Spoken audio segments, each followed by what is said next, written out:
Morning guys, welcome back to the Rod Shop. Today we're going to be talking about marbling. Y'all stick around. What is marbling? Well, I'm going to show you. But what you do is you take your marbling pigments, or I've used Tester's model paint before, and what you're doing is you're coloring epoxy and then you're putting that on your rod in random patterns basically. You can do a bunch of different ways. You can do it very wet, I guess is a way to look at it, and you get a very smeared, starry night kind of look to it. You can do it very stiff and stringy. We're gonna do a little bit of both today, so I can show you both techniques. This is the Rehab Your Old Rod project. We're still going here. One thing I did this morning, I was playing around with this reel seat, which I thought it was just dirty. I started looking at it really closely, and what I discovered was the finish was gone off of it. So in order to have it look as nice as the rest of the rod is going to look, I mixed up some epoxy. I used the jet black marbling pigment to color it, and I painted it on here, not when it was turning, but nice and still, and then I turned it 180 degrees at a time. I'll show you what I'm talking about here, if I can get it off the dryer for a second. Okay.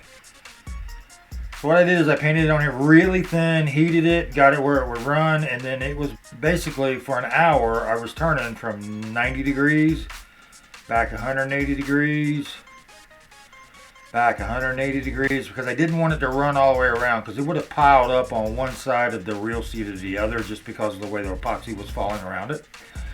So this was a lot of hand drying. I didn't think it was going to work. I was just playing around with it. I should have videoed it. I didn't. But anyway, it's really thin epoxy, really thin coat, and I just played with it by hand and didn't use my dryer motor till it got set, because I didn't want any, like I said, I did not want the epoxy to pile up, especially in this area here where it would have, as it would have turned, it would have piled up on one side or the other. So for 30-40 minutes, I sat here and just watched the epoxy, and then once it got to where it stopped moving, I put it on the dryer, in the dryer motor. So we're going to do that again. We're going to put it back on dry. I'm going to mix up some epoxy, and we're going to get busy. Right now, I'm mixing a big batch of epoxy. I'm going to mix about 6 milliliters of each, just so I have enough epoxy mixed up, because I'm going to use a bunch of colors. This is going to be a little on the crazy side, but you know me. If you can do it crazy, I'm going to, so you can see the craziest way you could possibly do it. And then hopefully you guys exercise some sanity and don't do it this way, or at least not as much at one time. All right, so there's 6 mil of the white part.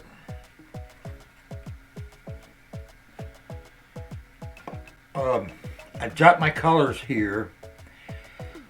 The reel I'm going to put on this rod, since this is an old rod, is an old reel. It's a Rocket. It's a Revo Rocket. It's kind of beat up. It's got some fading to it. I've got some colors that kind of match the fading. I've got like a rusty red. I've got a burnt gold. I've got a silver. I'm just going to kind of match the accents of the reel that's going to be on it. If you're building this rod for somebody else, you have no idea what reel they're going to put on it unless you ask, which I do sometimes, because a lot of times they will have a specific reel in mind, or they will send me pictures of a specific reel so I can, or sometimes even the reel, so I can match accent colors. I move reels around a lot, but this particular one, that 9-to-1 Rocket, is very handy for flipping, because you can get the bait back in the boat faster, so you can flip again, and it just cuts down on the time in between your bait being in the active strike zone. So there's 12 milliliters that I'm going to mix real quick.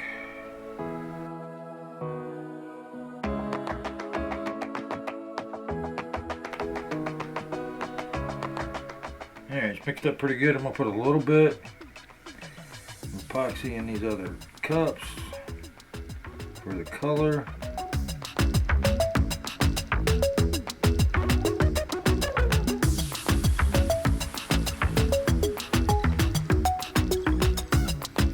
That leaves me with about 2.5 mils in the cup, which is going to be my clear.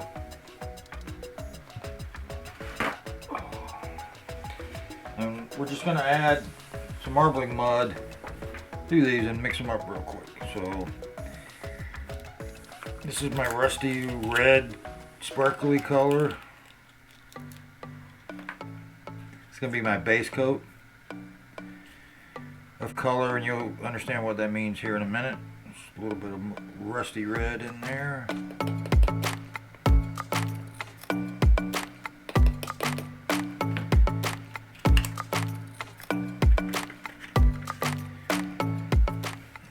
Gold in this one. It's like a tarnished gold.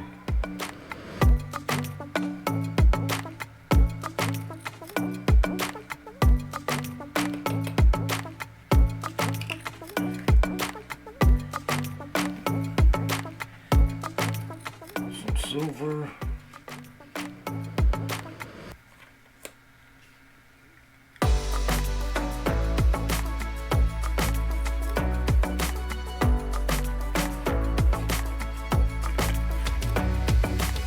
A little bit of white,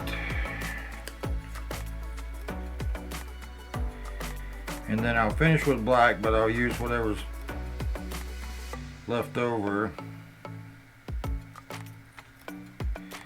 from my clear coat I'm going to put on. So first thing we're going to do is we're going to put a base coat on really thin in the area that you want to marble. So that's this area here in between the grips. So we'll put a base coat on real quick and then we'll get started. And I'm just brushing a really thin coat on here.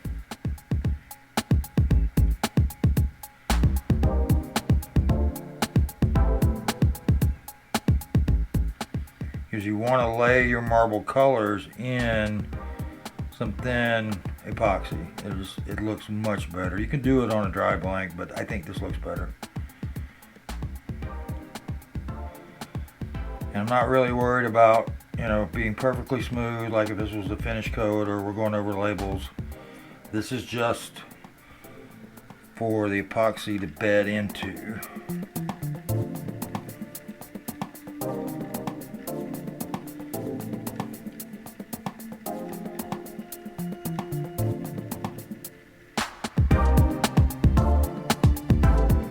I learned this from watching a video a couple years ago from Casey over at Voodoo. He made a video a couple years ago about doing this. I had done a bunch of different ways, and I can show you some of those on a different video, but this I think looks very cool. This was the look I was trying to get when I was doing it my way. I never could get this look, but I got some really cool looks. One thing about marbling is you can't do it wrong, because you really can't do it right. You can plan and have an idea what you want it to look like, but it's gonna look like it wants to look like, and that's just the fact. So there we go. We got base coat on, got my clear. I'm gonna mix up a little black, because I'll go over the top of all of my other colors with a little bit of black.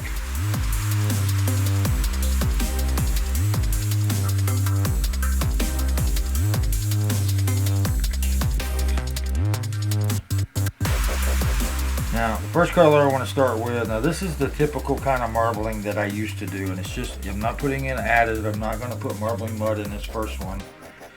I'm just going to put the rusty red in here.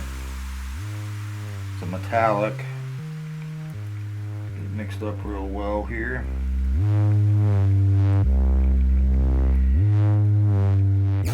And if you just did this with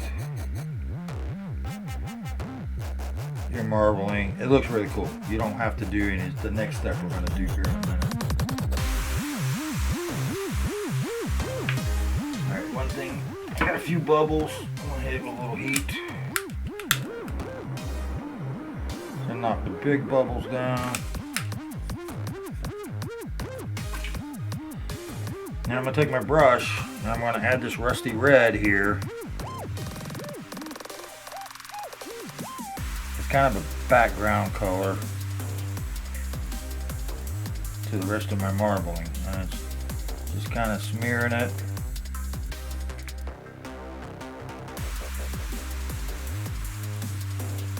And it's going to kind of run everywhere. You can see it starting as the rod's turning, it's falling. It kind of smears anyway. Just get a good coat, kind of fill in all my small spots. I've done this with a pick before. You can do it without anything, you do it with a stick. You get a different look.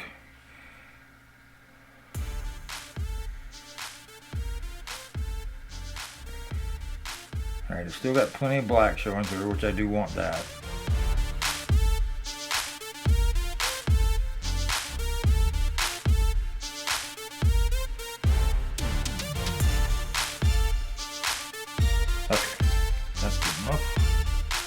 Now, what I want to do is mix up my first accent color. So we'll let that turn a second and I'll start mixing. So the first color I'm going to add as an accent with this really stringy method using marbling mud is the gold, which the spool tension knob is gold on the reel that we're going to put on here. So this stuff is really sticky. It makes things very stringy, which is what we want. Now you can go with a different color. We could use this gold and it would kind of run together and marble together. It looks really cool.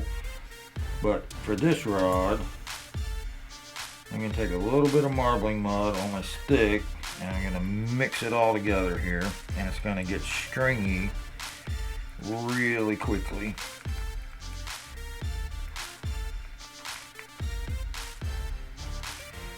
See it getting stringy already.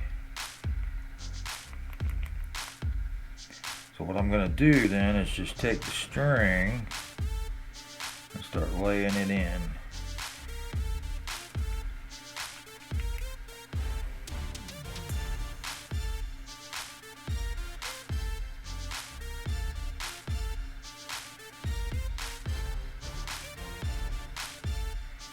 And this is not a huge accent color, but it's just going to be a little bit here.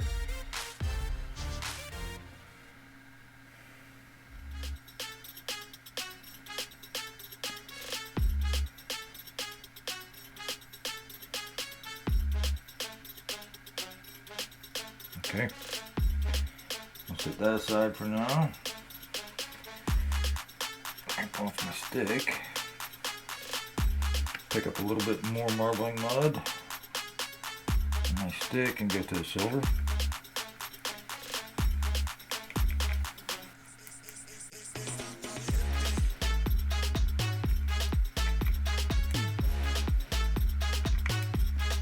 And doing the same thing here.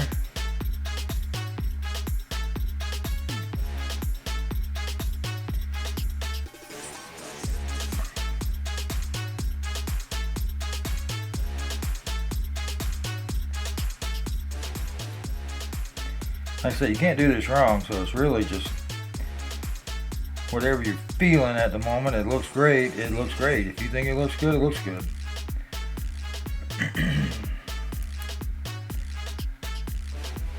And you see how this stuff is staying really thin and stringy, and the rusty red we put in underneath is kind of billowing out like a cloud and kind of spinning in that base layer of clear epoxy we put down.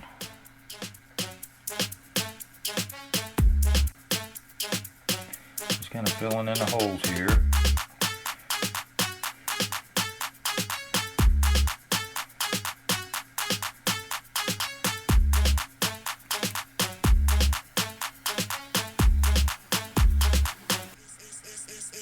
Okay, that's the silver. Again. Alright, get a little bit of marbling mud. We're going in for the white.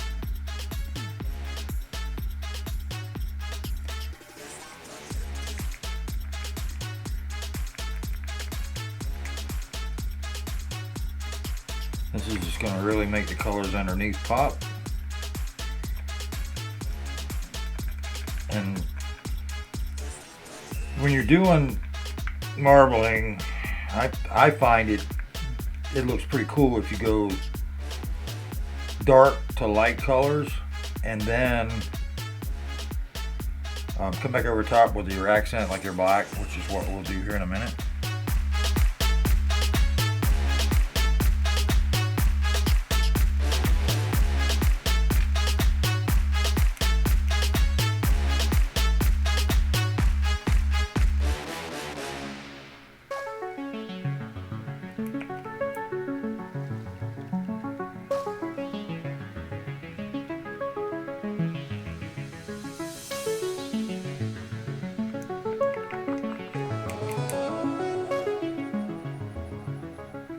Again, I'm just filling in the holes.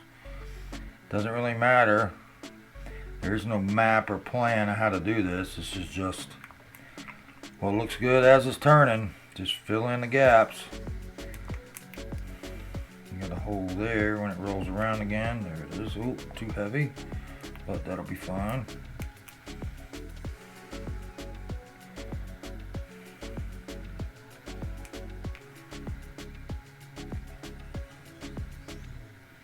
Got a little bit of white in there now.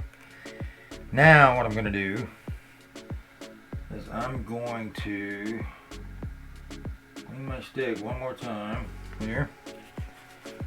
I'm going to go back with some of the rusty red, but this time I'm going to put the marbling mud in it to make it stringy.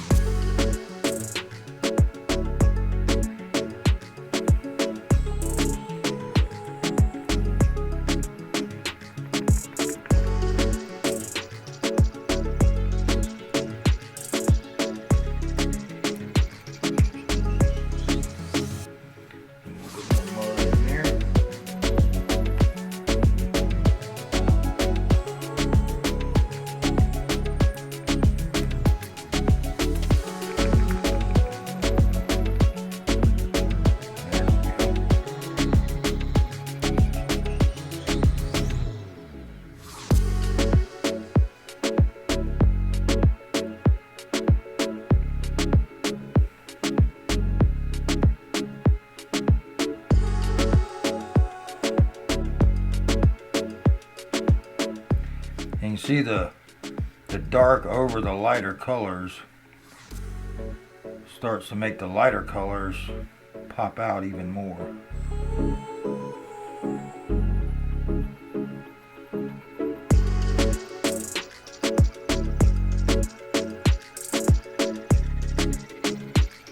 Okay, oop. It got pretty stringy, and then the last is this epoxy starting to set.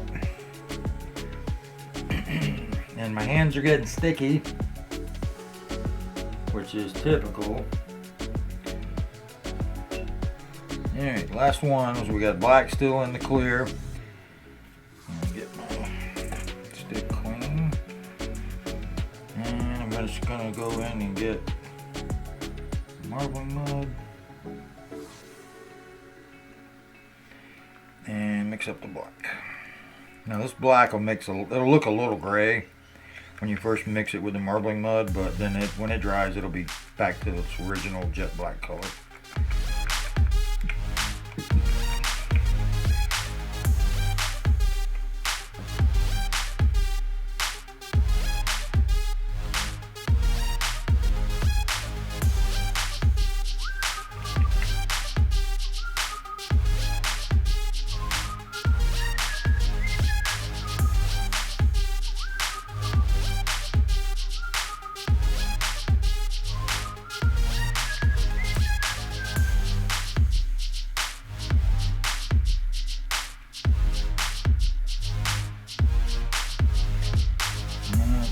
Bit in some of those areas where the color got a little out of control.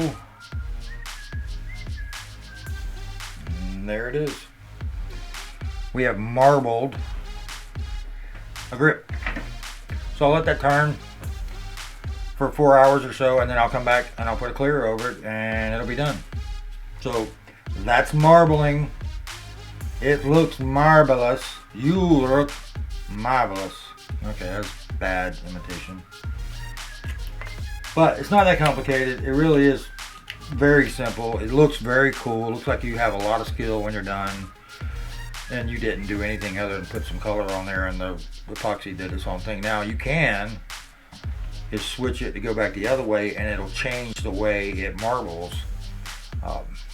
Especially if you're just doing the pigment and the epoxy with no additive like the marbling mud, you can really get some interesting designs.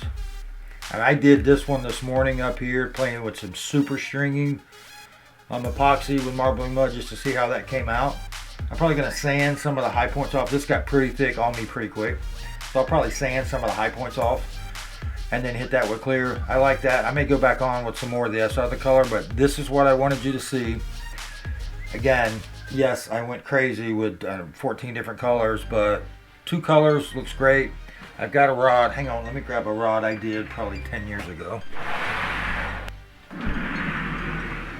This is a rod I did 10 years ago. I just brought this in so you could see. This is a short rod. It's for a kayak application or jerkbait. But this was just 2 colors. It was gator colors, the orange, wild tangerine or wild blueberry and tangerine over clear, over a white blanket. It looks great. And all I did was just drop some colored epoxy in some spots and let it turn. So it's really easy to do. It holds up a long time. Like I said, this rod is at least 10 years old. It may be older than that. But it lasts a long time. It looks cool. You can take a plain Jane blank and turn it into something special. But this with the string technique, the stiffer epoxy with the additives, I think is very cool. I mean, you can play with this. And another technique you could use is you do a couple colors and then a clear over that and let that cure, and then do a couple different colors and then a clear over that, and you get this really deep looking depth perception kind of rod. When I put clear over this, this is going to look really cool. I'll probably put a couple coats of clear, just because when you get that magnification, it really starts to pop. But anyway, I'm gonna clean up my mess, and we'll be back. Next time I'm going to do the X-Flock. I'm going to cover these EVA grips with X-Flock, and we'll get it wrapped, and we'll have a completely rehabbed rod for a couple dollars worth of parts. So thanks for watching, guys. I will see you next time.